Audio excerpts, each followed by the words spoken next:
be hands-on because this is your business and you've really got to own it. When you're over the road, a $500 oil change is pretty expensive when you can do it for 100. Welcome to This Week in Trucking, the podcast that tells you what you need to know about the trucking market for the week in 30 minutes and sometimes more. I used to say 30 minutes or less, but sometimes good things take time. This week, we're talking to Dylan, an owner-operator, and we're going to talk to him about his business, how he's survived in this down market, and what he's doing to save money. Thanks for being here, Dylan. Thank you for having me. All right, tell me what got you into trucking. How did you end up here? So what really got me here, my son-in-law needed a job, right? And I had to figure out a way to help with them and how to get just to have a job. So I started a trucking business. It's very easy to get into. You fill out some papers, start your LLC, apply for an EIN, get your MC number, and you can buy a truck. When I got into it, it was at the height or right before the downfall. So I started in July of 2022, and that was right after COVID. So everybody's getting super high rates and trucks are really expensive. So I started, and my first truck cost $75,000. You can buy my same truck today for $35,000. Wow. Yeah, they would have recognized the money in the trucking industry and what was available. And just the simplicity of it. All over the country are talking to shippers. They post loads on the load board. You call in, you get a load, and you go and you pick it up, you haul it, and you go to the next one. You just bounce around city to city, country, all around the country until you work your way back to the house. Yeah, definitely. So we're taking a look at the numbers from your business and how much you've been making lately as an owner operator, how much it's costing you to run your business, and seeing what the profits look like realistically for a business like yours. So first of all, Thank you for sharing this information with us. Not a lot of people have the guts to do this. We're using a platform called Trucker Calculator here to calculate the costs and earning. Trucker Calculator is a great tool. It's free for owner operators, and it's really affordable for small fleets as well. If you haven't tried it out and you're watching right now, you can test it out for free, truckercalculator.com. And we'll talk a little bit more in a future episode about the different features and stuff that are available on Trucker Calculator. But let's start off with how much you spent. I like to start off, some people like to start off with their how many books or how many loads they booked, how much they booked those loads for, the good news, and then they start getting into costs. I want to start with costs up front because that is the bad news before the good news approach. So we're going to start there. Not a lot of people talk about this. And so I just wanted to start out by seeing how much money are we actually spending on this business. So first off, the truck payment. This is broken down by week. So I have here that the truck payment is about $350 per week. I assume then that's about $1,400 a month. Can you talk about, you said it's a box truck. Can you talk a little bit more about your truck? When did you buy it? And what does this payment look like compared to something that someone would maybe get today? Yep. So I bought this truck in July of 2022, and it cost $75,000. I think it was like a 6% interest rate then, but all my bank wanted to do was a 1-year balloon note. And then after a year, we refinanced out for a 5-year note. And so my payments have been around $1,400 a month, like $375 between interest and everything. Yeah. And so it's about $350 a week. And then my insurance is also, it's about $13,000 a year, almost $14,000 a year. So it's about $350 a week as well. And so altogether, I've got just a fixed cost of around $700 a week for truck and insurance. So whether my truck drives or not, I owe $350 a week. That's on your truck payment. Tell us about the truck. You said it's a box truck. Where did you get it? And if you had to do it over again, would you do something differently when buying a truck? I did. So I just bought it at a dealer in Dallas, Texas. It's a trucking dealer. And they had a whole bunch of them, just 26-foot box trucks, straight cabs. If I were to go back, I would get an extended cab and be able to put a bed in the back, almost have a little mini sleeper back there. It'd be way more comfortable, and it'd help on hotel rooms and stuff like that. But now there's just a lot of other places that are trying to sell their trucks, like Ryder, Penske, U-Haul. Yeah. If you don't want a new truck. So a new truck, post online, and they're around $150,000, and they've already got the sleeper cab built into them. And it's about $150,000 to buy a brand new 2025 pickup or a box truck. But you can get these used ones like the one I have, and you can get them for around $35,000 with 150,000 miles. I'm at 365,000 miles on mine. And other than just the EGR sensors and stuff, I don't really have a lot of, my motor's strong and the truck runs good. I don't really see any slowing down of it. Maintenance, yep, I get it. Maintenance, I do every 100,000 miles. I'll go do a transmission flush, and I just keep the oil changed and checked regularly. Sure. But What kind of fuel mileage do you get on that fuel economy? so actually, with my box truck, I get around 9.5, almost 10 miles per gallon Wow. in my truck. Yeah, so it's way better than a semi, because a semi you're looking at 6.5 to 7 miles per gallon. Sure. Yeah, I can get 3 miles per gallon. I can get much better fuel economy. Yeah. So you already mentioned a little bit about insurance. It costs about $1,400 a month as well. So it's about the same as your truck payment. What does that $1,400 a month cover? Auto liability, cargo insurance? Is there anything else? Yep. So my policy, I've got $1 million liability limits. I've got my truck payment. I've got it valued at 75,000. I could probably come down to 50,000 on that, because that's about what I owe on the truck left. Sure. I've got uninsured, underinsured motors coverage. So we can talk about that for just a quick second. When I first started in 22, the first week we're on the road, everything was going good. In week 2, we're driving down the road, and the tail end of another large carrier hit the front end of my truck. Oh, And now I've got wheels facing sideways. And so for about 3 months, my truck was in the shop getting the whole front end rebuilt. And luckily I had uninsured, and so we called the state troopers. We told them what happened.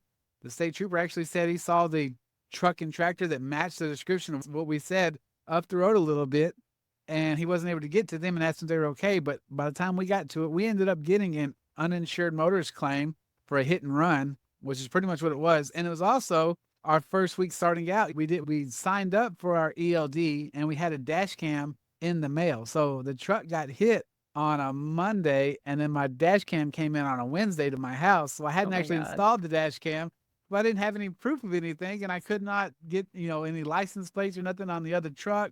And we ended up with the insurance able to give us a hit and run, but we were not making revenue for 4 months. And so I had to make the truck payments, and I'd had to make all the insurance, all the payments. And at the time it was pretty expensive and hard. We're not making any revenue, but I'm still having to pay it. And it took about 4 months to get the truck out of the shop and fixed. Wow. So that was the uninsured coverage. But then, and I don't have general liability. We should probably get it if you want to do Amazon loads, but everything I do is off the spot market, and I pick it all up off the load boards. So we don't have general liability, but it's just truck comprehensive and collision coverage, uninsured, underinsured motors coverage, and then liability. Auto liability. So the FMCSA requires $750K in auto liability, but a lot of brokers won't work with you unless you have that 1 million coverage. And just for anybody who's listening, who's in New Jersey right now, they're upping that to $1.5 million.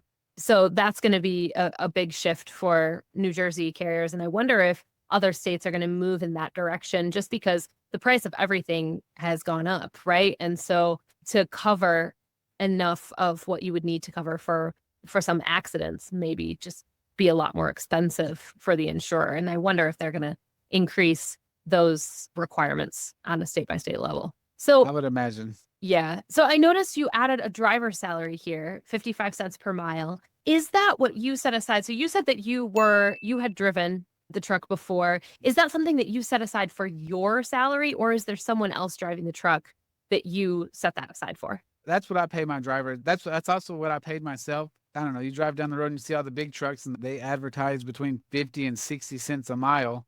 Yeah. And so I settled at 55 cents a mile for myself. Is my son-in-law driving the truck? I'll take care of him as well. And when you're driving, so at 60 miles an hour, 55 cents a mile is around $33 an hour. At 75 miles an hour, 55 cents a mile is up to closer to around $42 an hour. Yeah. So it's a pretty good salary. I mean, my driver can make $1,500 all the way up to $1,800 a week pretty easy. Yeah, that's good. And I think this is something that a lot of people don't do, is they don't discount that when they're an owner operator. If they're driving the truck, everything that's not a direct cost to them is their salary, is what they're making. They're bringing in all the profit.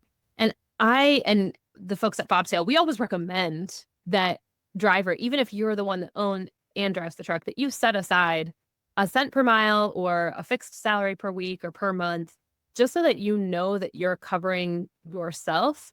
And even if you go in the red, that you pay yourself that that salary and that you have that set aside so that you're covering your own expenses, right? Your own personal stuff, and it's not getting in the way of your own personal life. I think that's really important to separate those two things out for sure. Okay, so let's go to, we talked about fixed costs. Let's talk about variable costs for those listening who aren't familiar with it. Variable cost is something that changes with how much you use the truck or how much you work. So you fueled for a little over $1,000, meaning that you got a 9.9 miles to the gallon. Now, when I saw that, I was like, whoa, that's unbelievable. But for a box truck, I think, is that pretty standard? Or do you think that you're getting a particularly good fuel economy with this truck?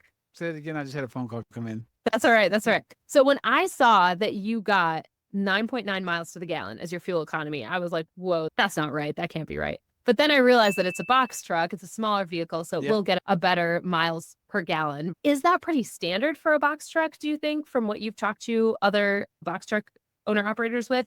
Or is it higher, lower than what a box truck normally gets? So I think it is pretty standard. You've got a 26,000 pound gross vehicle weight limit, and it's got a 6.7 Cummins in it. So I think that's just pretty average for that motor. Whenever you go online and Google other trucks, they'll say around the same, between 9 and 10. And then I have gotten down into the 8s before, but that's pulling a full truckload and going through the mountains and stuff. But generally on open highway at 70 miles an hour, I'm getting almost 10 miles per gallon. So I noticed actually that you didn't put maintenance in this particular week. So potentially there just weren't any maintenance costs that week.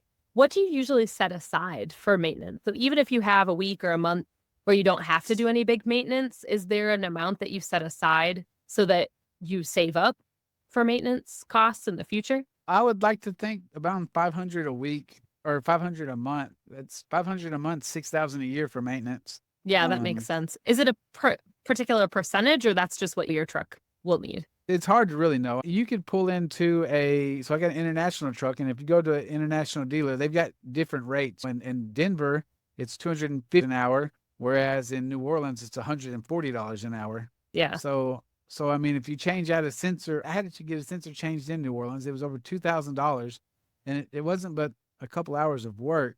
But whenever they hook their computers up to the truck and they run all their diagnostics, I mean, if they get 5 hours of computer time, you're paying $250 an hour for that, or 140. It depends on where you go. So you really want to be able to find a good mechanic and find somebody that you can trust to help you with your vehicle and keep it maintained. That's great advice.